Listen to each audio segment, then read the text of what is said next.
સમય તમારો, સંદેશ અમારો। જામનગરના પ્રદર્શન ગ્રાઉન્ડમાં આજથી હંગામી એસટી ડેપો શરૂ। જૂના એસટી ડેપો પર આજથી સંપૂર્ણ બસોની આવન જાવન કરવામાં આવી બંધ। હંગામી એસટી ડેપોમાં 9 પ્લેટફોર્મ ફાળવવામાં આવ્યા। મુસાફરોને તમામ પ્રકારની સુવિધાઓ મળી રહે તે માટે વ્યવસ્થા ઊભી કરવામાં આવી। કંડક્ટર ડ્રાઈવર માટે રેસ્ટ રૂમ બનાવવામાં આવ્યો। વિદ્યાર્થીઓના બસ પાસ માટે અલગ વ્યવસ્થા ઊભી કરવામાં આવી।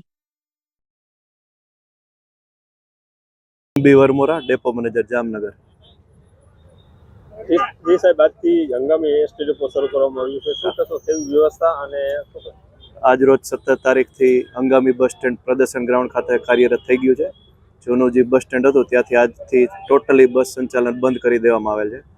અહીં વિદ્યાર્થી પાસ, એડવાન્સ બુકિંગ અને અમારી વહીવટી શાખા ટોટલી શિફ્ટ થઈ ગઈ છે અને આજ સવારથી જ ચાલુ થઈ ગઈ છે।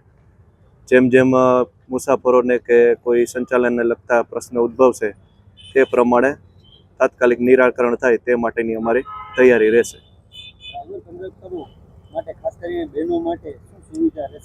જેન્ટ્સ ડ્રાઈવર કંડક્ટરો માટે રેસ્ટરૂમ સુવિધા ઉપલબ્ધ છે 15 બાય 20 મીટર સમથિંગ એરિયા, અને લેડીઝ કંડક્ટરો માટે પણ એક આખો અલાયદી રૂમ જ ઉપલબ્ધ છે કે જેમાં તે સ્વતંત્ર રીતે દિવસ અથવા રાત્રે રહી શકે। કેટલા પ્લેટફોર્મ છે અને કેટલા ખર્ચ? 9 પ્લેટફોર્મ છે। તે સિવાય ઓપન એરિયા અને આખો દિવસ ડે હોલ્ટ કરતી ગાડીઓ અને નાઇટ હોલ્ટ કરતી ગાડીઓની બધી વ્યવસ્થા અહીંયા રહી શકે। તે ઉપરાંત ટૂંક સમયમાં બધા અલગ અલગ પ્રકારના સ્ટોલ પરવાના, કેન્ટીન અને અલગ અલગ મુસાફરલક્ષી સુવિધાને લગતા સ્ટોલો પણ ઉપલબ્ધ થઈ જશે।